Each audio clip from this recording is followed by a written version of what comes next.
You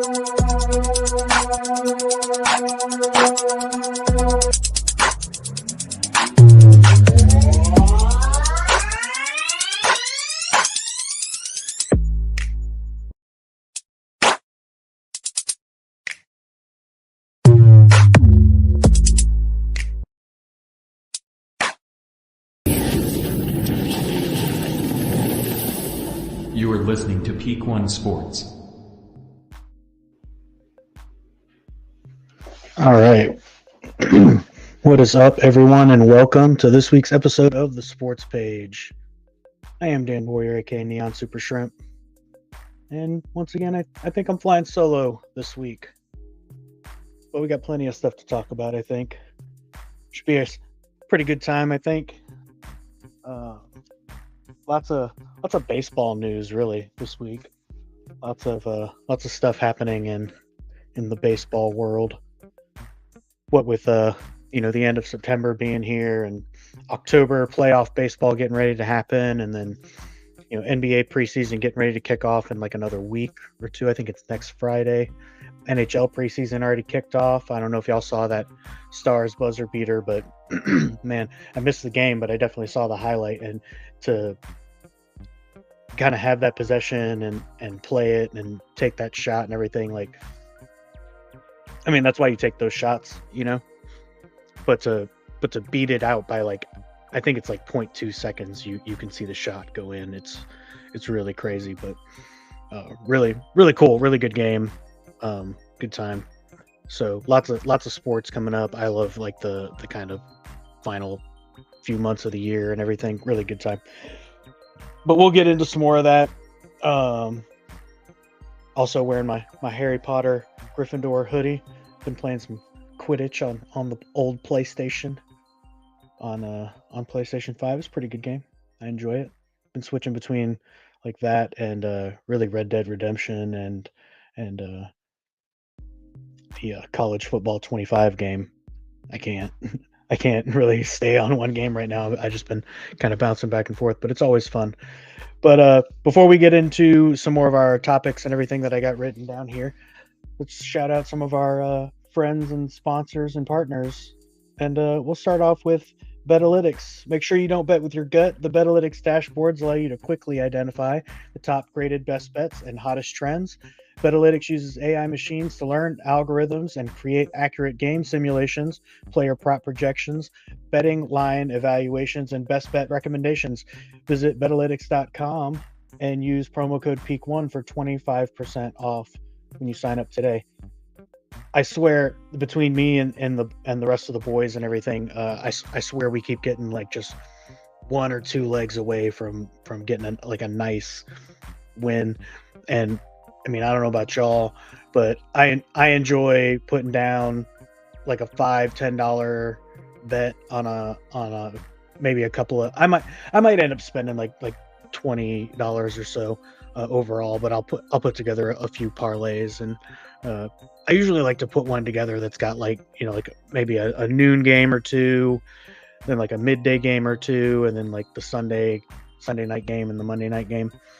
But man, I feel like a lot of times, more often than not, my parlay gets blown up early, in one of the noon games, and then the rest of my parlay doesn't even matter. I'm just agitated, so I end up making some new parlay bets on like individual games and stuff. I've also been kind of a fan of just picking like 2 or 3 legs for like a single game, especially like the Cowboys game if I'm watching the Cowboys game. But we'll get into my disgust with the Cowboys as we get on. I think the first thing I want to talk about first, though, was some baseball. Texas Rangers definitely going to finish the season with a losing record. See if I can check it out real quick, just because I was looking at it earlier, and I know. Did they win today? I know they lost last night. No, they got a game coming up in about half an hour. That's right. And they're playing Oakland in Oakland. It's their final Oakland series. So I think there's a lot of excitement going into that. And to be honest, it almost has me in like the right position because the Rangers basically did, badly enough. We're not going to make the playoffs. Like winning and losing these games doesn't really matter. I almost kind of want to let Oakland win. Last night they got a walk-off single, which could potentially be the last walk-off win at the Coliseum for the Oakland Athletics. Potentially, they've got tonight, and then they've got tomorrow will be the final game, and it's in the afternoon. I believe it's like a 2:40 first pitch. And from what I was reading and stuff, they've already got so many like contingency plans and stuff. They were going over like a whole security plan with the Rangers team and everything, just because I'm not sure they know what to expect on Thursday, tomorrow. I would imagine, the game's going to end around 5 o'clock or so. I would imagine they're going to have a hard time getting people to like leave the stadium because it'll be the very last time anybody will be in there, at least for like an Oakland A's game. I don't know exactly what the plans are for the ballpark. I think they're going to demolish it, but I'm not positive. If anybody happens to know, shout out in the comments and inform my ignorance here. But I feel like I'm good with the Rangers like losing these games to Oakland in these final home games that they have. The whole deal with Oakland moving to Las Vegas, as far as I know, hasn't even been like finalized. It's not even like a set deal. So I think as it stands, Oakland is set to play somewhere in Sacramento starting next season, and at least for like a year or two, and then moving, or they're supposed to move to Las Vegas. But whether that happens or not, I think that remains to be seen, just because the deal isn't done. There's no actual set deal for the Athletics to move to Las Vegas. I think Las Vegas getting like more pro teams and stuff it has been a long time coming. I'm surprised it took this long for them to start putting more pro teams there. As it stands, they've got the two with the football team and the hockey team, but bringing in a baseball team, now you're talking about you've got the full year covered in sports in Las Vegas. And the sheer fact that, like, I've said for a long time that even if a team was to move to Las Vegas, you don't even necessarily need people to be huge fans of that home team there in Las Vegas, because people visiting from everywhere in Las Vegas will go to games. People that don't even necessarily care about either team will put money on those games and then go to those games. You know what I mean? Like, the money that would be spent on that kind of thing would be ridiculous. And that's just saying that, like, potentially no one in Las Vegas is a sports fan of like their own local team, whoever it is. But I don't think that's an issue at all. I think the people of Las Vegas have been very open-armed about, accepting in these pro teams. And so that's exactly what's been happening. I think if they were to get a baseball team, it would just help like fill in the gaps of where they don't necessarily have any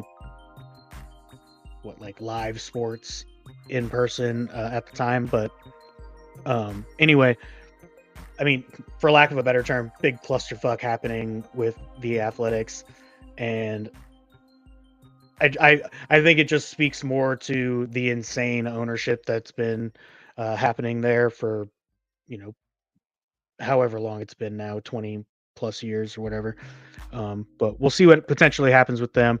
Texas Rangers, I'm still pretty disappointed that they're going to end up with a losing season after winning the World Series, but I don't necessarily think it's like terribly indicative of like the potential of this team. A lot of injuries suffered this season, cost us a lot of games. We'll see what happens next season. I believe that like Scherzer is potentially leaving I think I saw something about Seager might also be leaving. So I mean, we'll see what happens in the offseason. I would expect that there's going to be like quite a bit of change as far as the Ranger roster is concerned, and that's probably just because we didn't really make any moves this offseason. I think I can't remember if we signed Garcia to a contract or not. I really can't quite remember. So yeah, we'll see what happens, because I swear Garcia's like on the last year of his contract, or I can't remember. Yeah, I can't remember. I should have looked that up, to be honest. I wasn't really thinking about it at the time, but I mean, I think it's disappointing that the Rangers are ending with a losing record and everything. But kind of speaking of losing records, I wanted to touch on this just a little bit. If you're going to set records, if you're going to make history, I guess you can do it on both ends of the spectrum. You can either be really good or you can be really bad. So shout out to the Chicago White Sox, who are currently tied, I believe, with the 1899. Sorry, that was the other bad team. They're tied with like the 67 Mets for 120 losses since like modern baseball or whatever it is. But there's still like 5 more games. And to be honest, now that I'm thinking about it, let me see if I can look it up real quick. Because I mean, there's still 5 games I think left in the season for just about everybody. And yeah, they're playing the Angels right now, and they're actually winning. They won last night, and they're winning against the Angels right now, which was really funny too, because if you happen to see after the White Sox won against the Angels last night, the home crowd was like booing the White Sox because they want to see history. They want to see 121 losses. And at this point, I think Chicago's just rooting for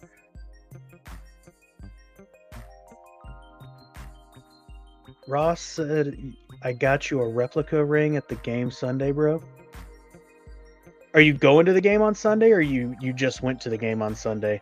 Either way, man, that's awesome. I tried to get a replica ring over here at the Cleveland Railroaders game, but they ran out. Like, I swear, maybe 20 people ahead of me, and they ran 10-20 people in front of me, and they ran out. So it was a little unfortunate, but honestly, I was telling Korri and other people, family and friends and everything, that like if I don't manage to get one from like going to a game or something like that, I'll buy one. You know, I mean, you can buy the replica rings. Oh, you went Sunday, nice. I'm actually really jealous. Was Sunday the 22nd, right? I had signed up to get tickets with Wounded Warrior Project, and I didn't get approved for the event, I guess. So I was a little disappointed. I wanted to go to that Ranger game as well. And they usually, I've gone before, but not in the new ballpark. Only I went with Wounded Warrior a few years back in the old ballpark, but they got like, all you can eat seats, which is always a good time. All the soda and nachos and popcorn and hot dogs you can eat. So always a good time. But yeah, I'm jealous you got to go, man. That's awesome. I haven't been to too many games in the new stadium. I like the new stadium. I really prefer the old stadium. I think it's just my preference, but yeah, I haven't been to too many games with them. But anyway, back to White Sox I was talking about. So I think they're mostly just kind of like rooting for the White Sox to just kind of get a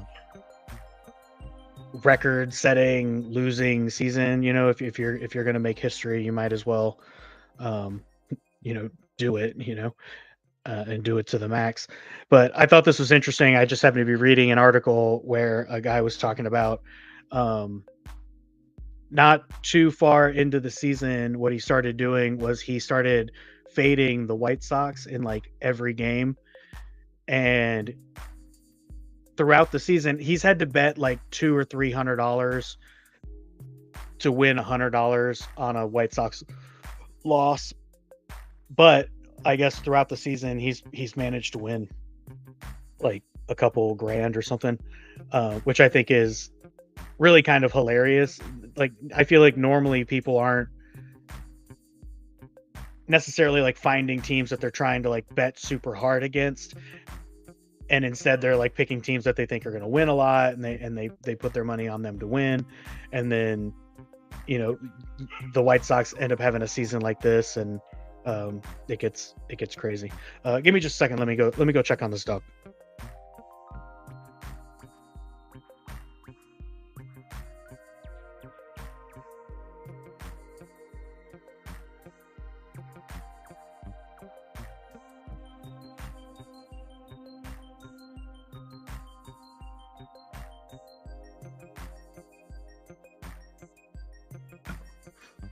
All right, I'm back.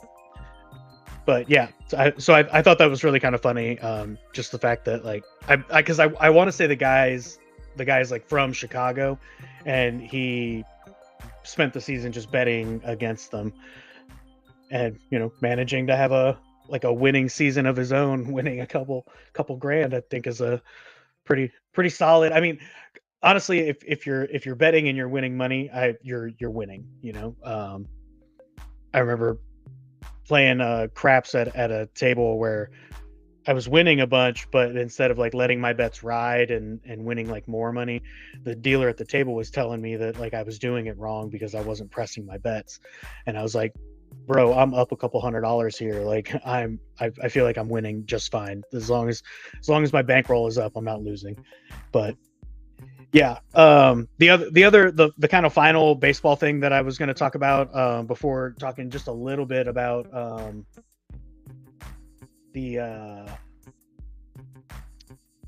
kind of final matchups and stuff, because it's pretty interesting that like final matchups this week and really today kind of have different implications as far as like where teams fall in the playoff picture. But the big thing I wanted to talk about, Ohtani, literally the day after, last Thursday, day after I talked about him joining the 50-50 club, not only joins the 50-50 club, but he does it in historic fashion by establishing a 51-51 kind of exclusive part of that club, and did it by going 6 for 6 that night.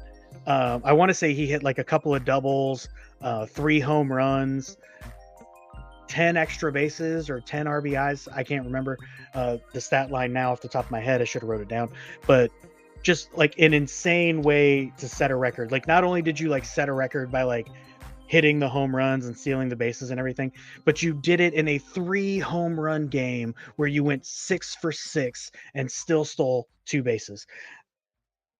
That's an insane stat to me. And Shohei Ohtani is probably the greatest player like playing baseball ever, quite possibly, like, period.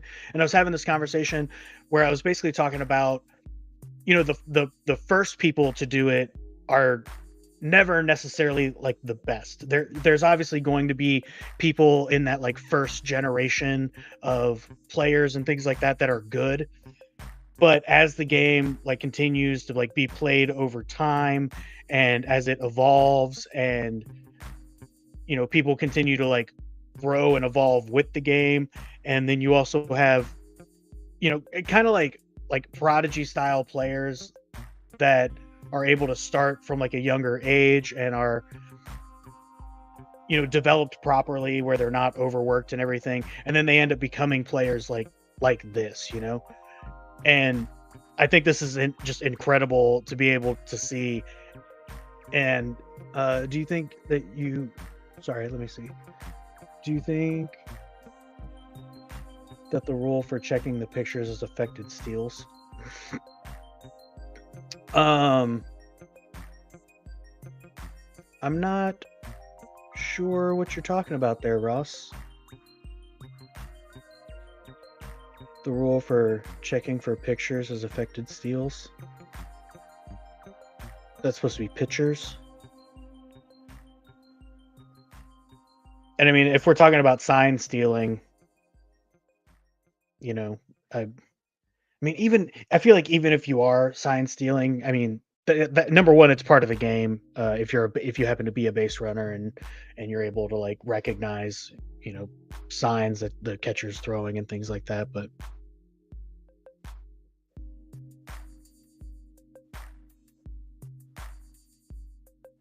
thought I heard that now pitchers have a maximum time that they can check a runner on base.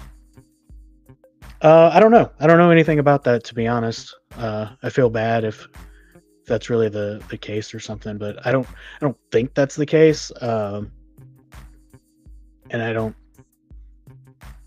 know.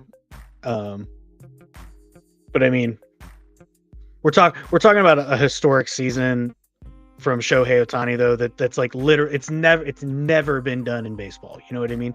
Like there have been people that have gotten to the 40-40 club, but he was also like the fastest to get there. Then he's the first one to ever get 48-48, make that 50-50. No, hang on, make that 51-51 is insane, and we're talking about a game that's existed for over 100 years, and it's never been done before. And I was saying last week that I think Shohei, must have. I wouldn't be surprised if it's possible that he like took this particular record and was kind of chasing the 40-40 record and wanted to like be a part of that club and then managed to get there faster than anybody and continues to push it. In the meantime, it's like I think his big focus was hitting and base running so that he could be an impactful player for his team, which he's done, and he's about to go to the playoffs for the very first time in his career. I mean, he's obviously never been able to do it with the Angels up to this point. So the fact that he's now able to do it, with the Dodgers and doing it in like an impactful way. It's not like he's riding the bench after the Tommy John surgery. He's literally been a top-notch hitter for the Dodgers through the whole season, and the stat line kind of proves it, because we're talking about a guy who, if he didn't hit home runs, if he just managed to get on base, he was a menace on base, because I mean, how often he was stealing, and it just feels like even if you're sign stealing or whatever, I say like that's the advantage to you as a base runner, because it just gives you a better opportunity on, kind of understanding or recognizing when to break, when to steal, and all that. But the crazy thing that I happened to find when I was looking at some of this, Ohtani's 50th home run ball is being auctioned off on October 9th. Well, sorry, I think the auction is until October 9th. Bidding starts at $500,000. There is a private sale opportunity until October 9th. If you're willing to pay $4.5 million for Ohtani's 50th home run ball, you can have it today. It's yours. There was like a caveat to this that basically said unless they happen to reach or receive a bid of at least $3 million or more by October 9th, the private sale opportunity would stand at $4.5 million. But I mean, the sheer fact that the bidding starts at $500,000, which seems like it will be reached easily. I'm not really good at like valuing sports paraphernalia and things like that. I have no idea if this ball could be worth anywhere near or around $3 million. It's possible somebody out there values it that way. I did happen to see after that 50-50, 51-51 game, they had like an MLB authenticator there that like took it. Honestly, I was wondering, because I just happened to catch a shot of the authenticator with all of like Shohei Ohtani's equipment, right? So he had like his gloves, his cleats, I think he had his jersey. And I was like, did y'all just strip this kid down in the dugout and then like give him all new equipment to continue the rest of the game with. But I mean,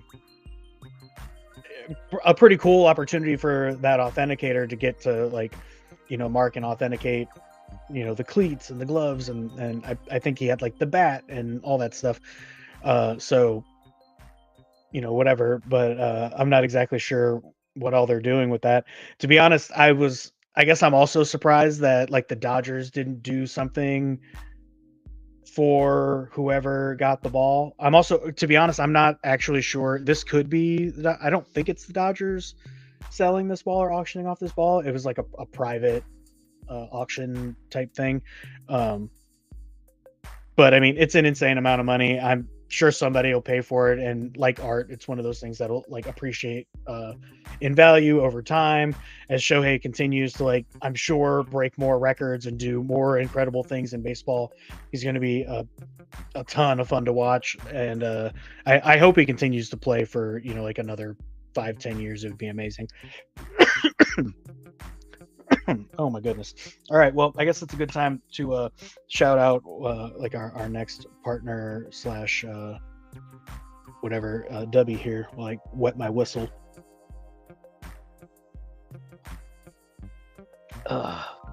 If you're looking for a superior energy drink to replace your inferior caffeinated beverages, Dubby contains 0 maltodextrin, 0 fillers, 0 artificial colors or dyes, 0 sugar, and 0 proprietary blends. The coffee fruit extract is the star of this beverage, helping you focus and energize without jitters or crash. Order Dubby today using code PEAK1 and enjoy 10% off your order today. I'm still drinking the Galaxy Grenade. Really good, like watermelon flavor. Yeah. All right, I guess I'm gonna jump into some of this Cowboys talk a little bit. I was saying this after week 1 and after the win against the Browns.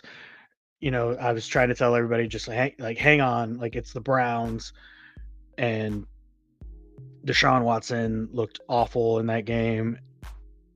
I'll admit the Cowboys looked better in that game than I thought they would, and it gave me a very brief like glimmer of hope, and that was immediately dashed after the New Orleans game last week, and then this game, the loss to Baltimore 28-25, which the score makes it sound like it was so much closer than it was, and it was not this close.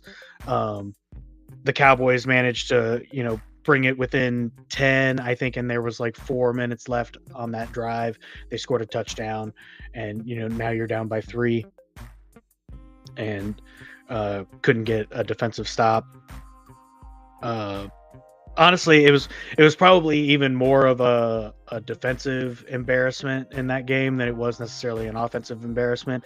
But once again, like, what are we paying Dak Prescott for? Like, he just got this $60 million a year contract. We're paying him nearly $250 million, and all he can manage to do is put up 300 passing yards in garbage time when we're already down by, well, it was like 21 or something to 6, I think, at halftime or whatever it was. Giving up literally everything on the ground. It wasn't even all that much through the air. Derrick Henry had 25 carries for 151 yards and 2 touchdowns.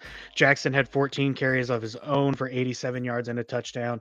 And then Jackson also he only threw 15 times, 12 for 15 for 182 yards and another touchdown.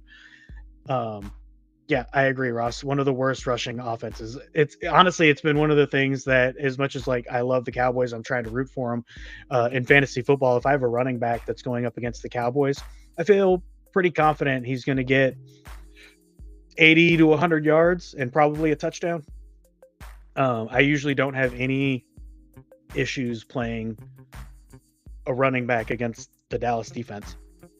Even when the Dallas defense is usually pretty good and pretty stout, we still manage to give up like these chunky run plays to whoever we're facing. So I don't know. Cowboys are 1-2, same as the Giants, who we play on Thursday. And in all honesty, I've been curious in my head as to like whether or not this is even like a headliner type game. Like, who really wants to watch this awful Cowboys team take on this awful Giants team on a Thursday night main event? You know, it's like, I don't even know how much I'm actually interested in watching the game, other than like the fact that I would like to think that the Cowboys would come out on top against the Giants, just because we have a little more, I don't know, cohesion. But it also seems like CeeDee Lamb and Dak Prescott just aren't on the same page. I don't know if a big part of that comes from the fact that, you know, CeeDee Lamb was holding out and missed out on all of preseason and training camp and everything. But oh yeah, I have that written down here too. Ross mentions that the Cowboys running backs are all under 3 yards per carry. Yeah, 51 total rushing yards on 16 carries for the Dallas offense. Dowdle was at the top of that list. 8 carries for 32 yards is trash, you know.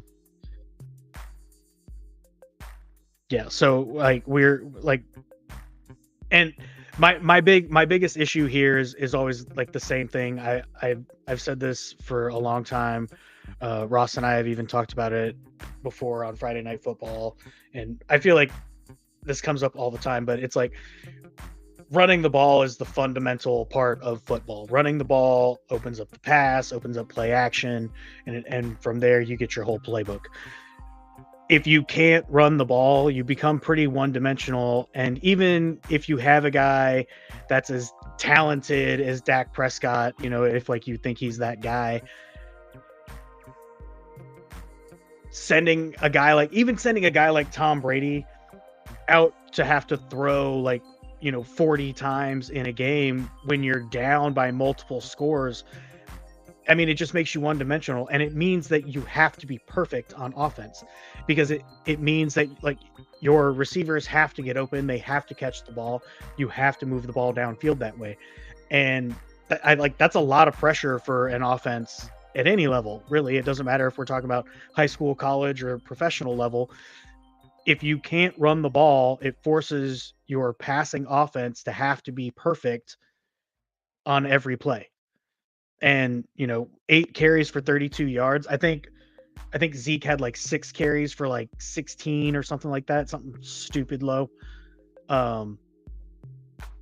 If they can't figure it out, and I mean, don't get me wrong, I understand that, you know, there's some like youth on our O-line, but man, you got to figure that out, you know, sooner rather than later. But I'm going to argue that I think that one of the biggest issues is our defense. I don't know if it's just the scheming and how we're executing plays or whatever, but it feels like this Dallas defense is giving up more like explosive big plays than I've probably seen them do in a long, long time. It was like they were at least 40 plus yard touchdown passes from New Orleans, and then just like the big runs for Henry on in this last game. This Dallas defense, man, I don't get it. It feels like every other play we're getting caught on our heels. We're, you know, all the way to the left, and they go to the right. We're all the way forward, and they, you know, throw it right over our heads. Whatever it is, I don't know. But it feels like there's no real like pressure coming, and if there is any pressure up front, everybody's just running right through it and past it to the other side. So CeeDee Lamb's got the longest rush at 12 yards so far for the Cowboys. That doesn't surprise me at all for some reason. And to be honest too, I am not a fan of like end around type plays. It doesn't feel like it works out very often, unless you have like the fastest guy in the NFL. The end around is just not a play I'm a big fan of. I want to say Cooks had one. It might not have been against the Ravens. It might have been against New Orleans, but it was like, you know, he got like -3 yards out of it, but it's, you know, it's not my play, but yeah, you know, CeeDee Lamb I mean, he's. I'm gonna say he's definitely more talented than probably any of our running backs, but I don't know. I think there's a lot of pressure now on the Dallas offense, especially on like Dak and CD to perform, and the inability to run the ball puts even more pressure on them. And I mean, like Tolbert, I feel like has picked up some of that slack and he's helped alleviate some of the pressure off of CD Lamb and everything. But Cooks does a fine job, I guess, too. He's only getting like less than a handful of looks every game. If he gets 2 or 3, but it just like I said, if you can't run the ball, your passing game has to be perfect, and this Dallas team is not. I don't think Dak is good enough to be perfect. I don't think CD Lamb is necessarily good enough to be perfect, although he's very good, and I think CD Lamb is a more talented, more valuable player to the Cowboys than Dak Prescott is. I also still take issue with, having paid Dak Prescott, especially in like the way that it all happened and doing it, the day of game 1 and all that. Like you were obviously not holding out. You had no intention of holding out. You were going to pay this guy the whole time. There was no reason to, for all the smoke and mirrors and, drama about it and whatever, but neither here nor there. I think I'm going to stick with what I was kind of saying after that week 1 win against Cleveland. Buckle up, Cowboys fans. This is going to be a rough one. I have not been excited. I have not been like this, not excited. I don't even know how to phrase this really, about a Cowboys season in over 20 years. And it feels like everyone's like on the same page here. And I mean, does everyone understand that right now we have the same record as the New York Football Giants and how like awful that is? Like they've got Daniel Jones and no one, they've got no one. And there are plenty of people that you can name on both the Dallas offense and defense that should be making, more impactful plays for the Cowboys that just aren't right now. This is insane. So yeah, get ready for a toilet bowl Thursday night. Check your fantasy lineups. I think as great as CD Lamb was last season, I don't know, man. I don't know if I would expect him to have the same kind of impact on my fantasy team this year as he did last year.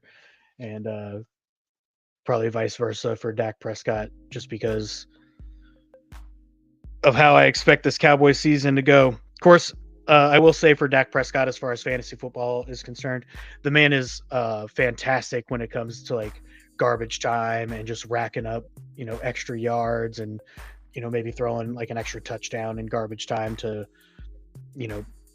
make it seem like he's better than he actually is. But, so maybe Dak Prescott doesn't let you down as much. There's definitely more opportunity for him to, make up whatever than there is for like CD Lamb, I think. But I don't know. We'll see. It's gonna be a very, very interesting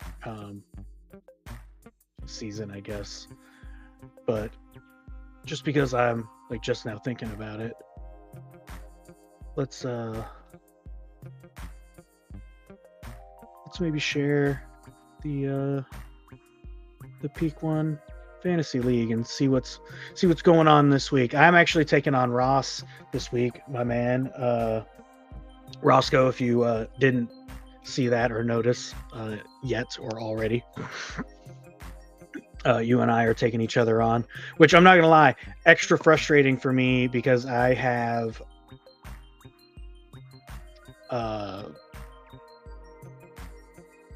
Trey McBride. I also have Cooper Kupp.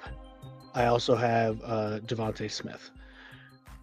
And right now, Devontae Smith and Trey McBride are both questionable with concussions, and Cooper Kupp is still out with his knee injury, narrowly avoiding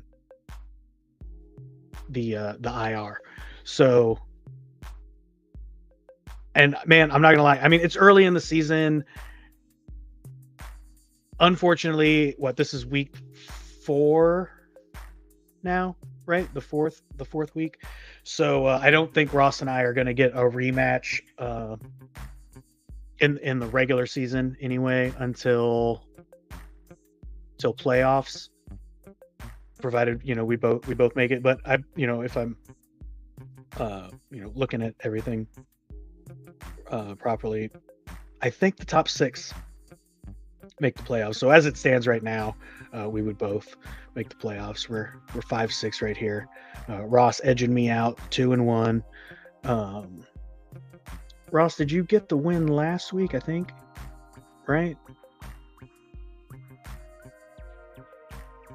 Oh no, you took a loss last week. That's right. To Adam.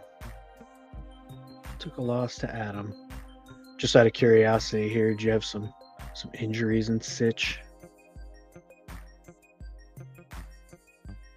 Oh, that's right. James Conner underperforming, and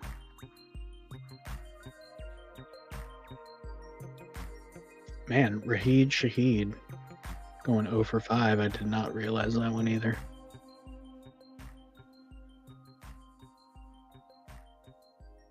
I mean, in all honesty, it looks like he played his lineup perfectly. You might have had just a couple of misplays, but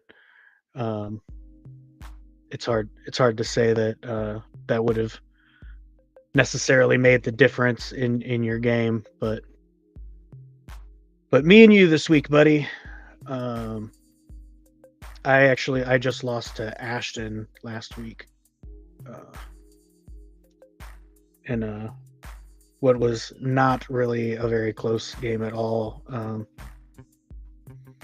Taking the injuries and whatnot. So, but yeah. So week 4, I take on Ross and the Roscoe Fantasy Show. So that'll be a fun one. Let's see. We got Tony and Apogee Grafix taking on Adam after Adam's nice win last week against Ross. I'm not gonna lie, Adam doing pretty well so far in the season, and I think he might have tried to hustle me or something, because in our Facebook group chat that we kind of have going, he was asking some rookie questions about fantasy football. I thought maybe he didn't know, but he seems to be doing just fine. So I think he's got a good grip on it. So he's doing all right. 2-1 so far. Landon taking on Chris. Landon, I believe, has Jordan Love, and I think he's also got another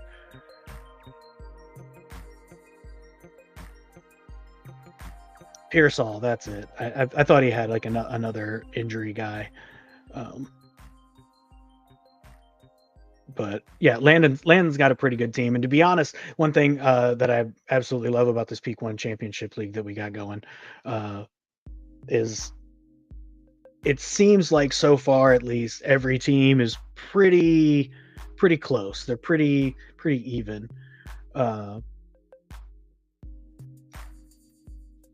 Kenny had to make some adjustments on his team. He still needs to make a couple of ad drops and whatever, but nothing that he can't take care of before games kick off this week and everything. So, but so many of these matchups are, see, even me and Ross going right here, 49 to 51%. Tony going up against Adam, 51-49%. Landon going up against Chris, 49-51%. A lot of really close matchups as far as projections are concerned. And I want to say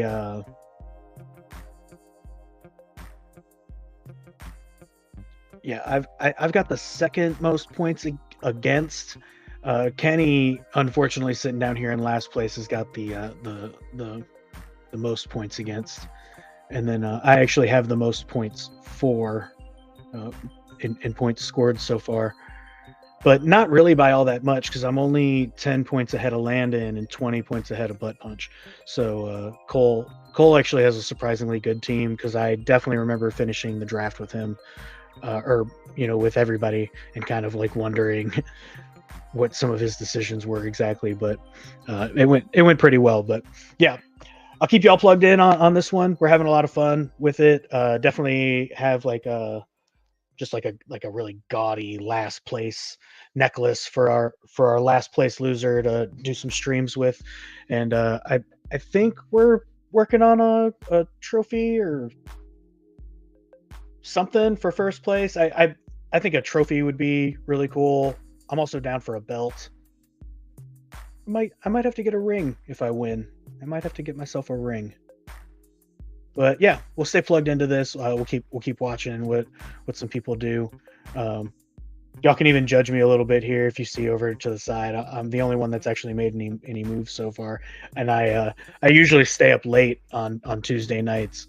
I try and catch the Roscoe Fantasy Football Show Tuesday evening, and then I'm doing a little more fantasy football research and figuring out who I want to add drop or who my defense I want to stream for the week is, and then I just kind of stay up a little later and I make some late night moves, but yeah. So just before we get into my final topic here, we can shout out our kind of final partner sponsor, the Dapper Dog Academy. Say goodbye to unruly behavior and hello to a well-mannered pup. Owner, trainer Korri Bennett has nearly 10 years experience helping your canine companions become the best version of themselves. With personalized training programs tailored to fit your pup's unique personality and needs, Korri's committed to helping your best friend reach their full potential. Contact Korri and the Dapper Dog Academy on Facebook and book a consultation today. Oh, I totally forgot to put this up. I thought I clicked on it and I guess I didn't. Dapper Dog Academy. That's actually our cute little three-legged Roddy right there. She's also a Chewy model. But yeah, contact Korri.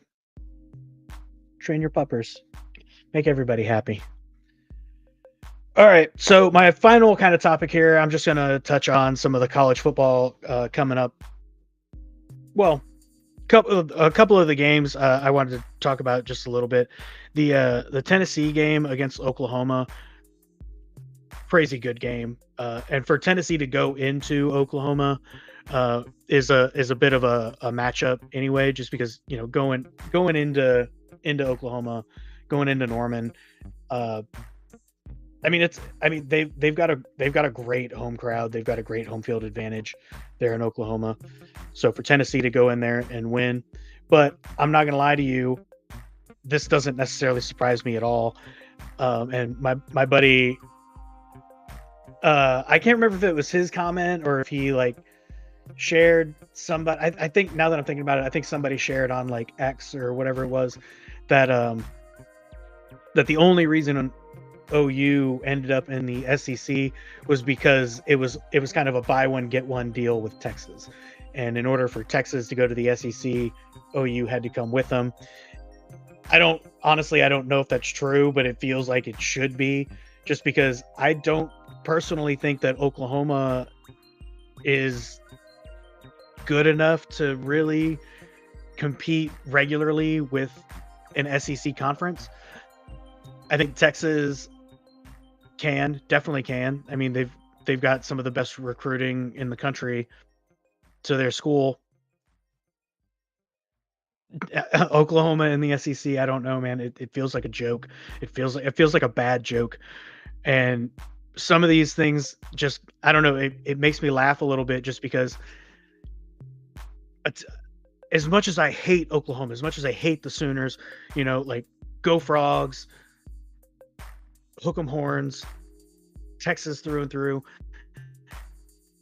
I think it would have been so much smarter for Oklahoma to stay in the Big 12, where they probably would have dominated, just absolutely beat the doors off of everybody. And then you basically almost guarantee yourself a playoff bid every year. You win your conference, you know what I mean? And it's the Big 12, it's not the SEC, but it's not I don't know, the Pac-10 or the Mountain West or anything like that. It's the Big 12. You're going to be considered for a playoff spot if you win your conference. I mean, it's just kind of the way the system works. And instead, you end up in a situation where you're in a conference like the SEC, where there are so many like highly competitive teams that are going to be absolutely slugging it out to try and make the playoffs. And especially considering that, like, you know, winning your conference gets you a playoff berth. So there's already like that stress, that implication of like what you're trying to do with, you know, as far as like your conference play goes. And then also trying to like, you know, remain competitive as far as like your ranking and things like that. But you know, Oklahoma leaving the Big 12 to go to the SEC, I don't necessarily see how it like benefited them in any positive way, and it feels like they're gonna be like a Vanderbilt, you know, just kind of like this medium team. They'll have the potential to upset you know, anybody really, but I don't see them like winning enough games in the SEC to be able to really make a heavy playoff run or anything, a deep playoff run. So I don't know. We'll see if they prove me wrong and do better or not. You know, there's still plenty of football to be played, but the other one from last week that I caught a pretty good game. Michigan upset USC 27-24 in a like fourth quarter comeback, second half comeback. Really pretty competitive game. But I still don't necessarily think that this Michigan team they're definitely not the championship team that just won the national championship last season. After everyone that they graduated and Harbaugh leaving and everything changing for them, you know, throughout the offseason and up until now, if Michigan manages to squeeze their way into the playoff picture, into 10, 11, 12 spot, I don't necessarily think they're going to like win even in that first round. Michigan won't go. Yeah, I agree. Like I'm honestly thinking that they'll probably miss it by just a few spots. You know, I wouldn't be surprised if Michigan kind of finishes the season ranked something closer to like 15 versus 12. There's still like plenty of season left to go, so there's plenty of potential. I don't think they win the Big Ten, so I don't think they're going to get in that way. I mean, because you're going to have to beat Ohio State, and Ohio State looks better than Michigan does right now. So,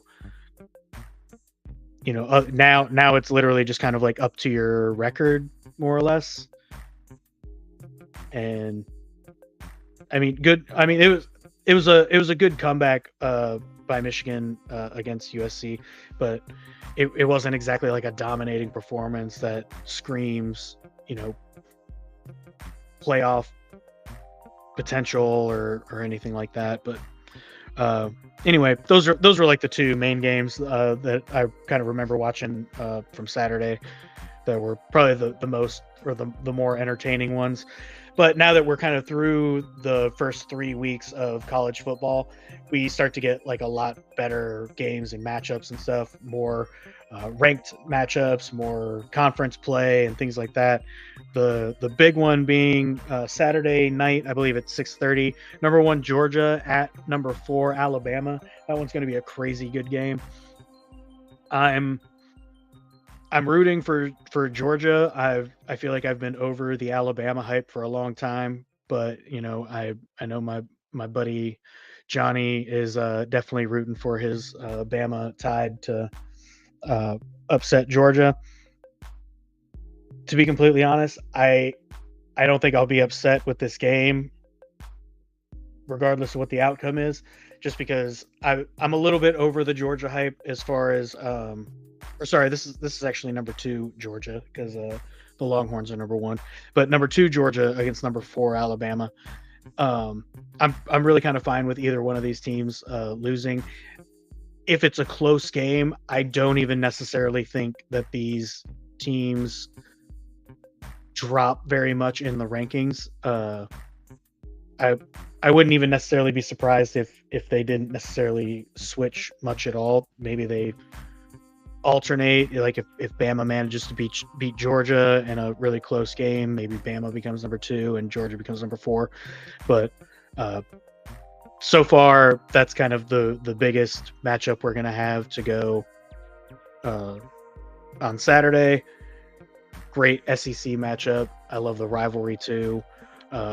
Plus, I mean, I don't know, because I feel like there's still a lot of hype around just how good Alabama is, and then Georgia's obviously kind of also been hot on the heels of Alabama and the couple of championships that they managed to get there just a few years ago, and then with the whole playoff thing going the way it goes and everything, like this is going to be a really good game. But the next one on my list here, I got number 15 Louisville taking on number 16 Notre Dame. I'm still rooting for Notre Dame. I'd love to see Notre Dame manage to squeeze into the top 12 and make it to the playoffs. So go Irish. Still rooting them on. But that should be a pretty good matchup. And I'm always going to be a fan of those the really close ranks, like number 2 versus number 4, number 15 versus number 16. I mean, at least according to the rankings and on paper, these teams should be very close to each other, which ultimately should make for like a very competitive game.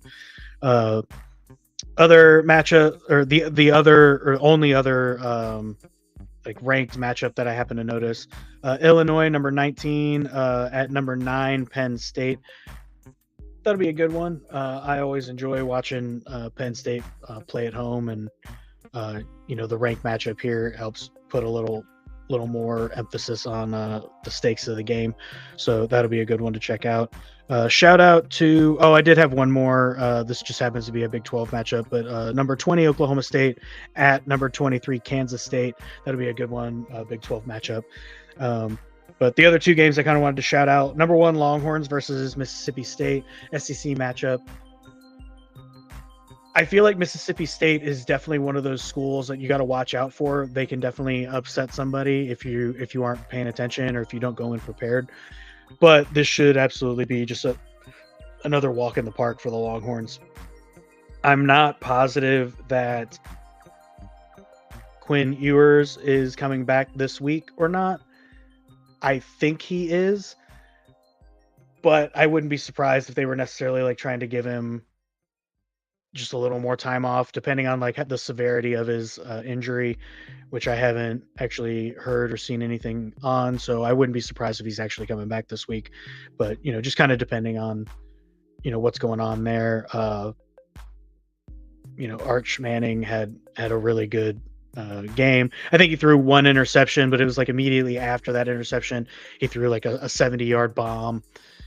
I'm not worried about this kid at all. I don't necessarily expect Sarkisian to waffle on his quarterback. I'm pretty sure Quinn Ewers is still going to be that guy for the rest of the season. But you've got to feel really good about your future, knowing that you've got Arch Manning ready to go at like the latest next season. So it'll be another fun game, at least for Longhorns fans, to check out. And then TCU coming off their second loss, really kind of it was a little closer against SMU than I thought it was going to be, but TCU at Kansas in another Big 12 matchup should also be pretty good. But makes for a nice full Saturday of college football, and then follow that up with all the good stuff on Sunday with the pros. But yeah, that's pretty much everything I've got for this week. Not a whole lot to go over this week, especially kind of rolling solo again. I'm sure everybody's getting excited for the NHL and NBA preseasons getting ready to start, and then the regular season being right around the corner. Hopefully Adam and Kenny will be bringing back the Shut the Puck Up podcast, covering all that hockey news and everything going on around the league. So be sure to look out for all that good stuff. In the meantime, Friday night football coming up. Ross will be there covering Eagle Mountain versus Benbrook, I believe it is, undefeated. So check that out. And then Saturday mornings, kick off your sports weekend with the leadoff. Ashton and Tony talking, sports news and everything from all around the leagues.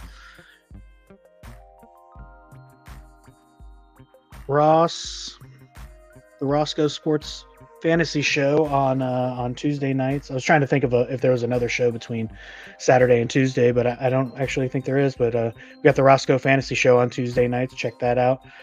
That's always a pretty good time. Roscoe's been doing his thing from No Frills Sports Bar, I believe it is. And so tune in for that. And if you've got any, fantasy questions and whatever, drop them in the comments, or I think he even shares the link. So if you wanted to get in on the actual stream and everything, you can kind of log into StreamYard and drop your questions in person and whatever. Or you can always check him out actually in person. Go say hi to him at his table there at the sports bar. No frills. But yeah, other than that, that's all I got for this week. Catch you back here, same bat time, same bat place. As always, I'm Dan Boyer, aka Neon Super Shrimp, and we will catch you on the sports page next week. Bye, guys.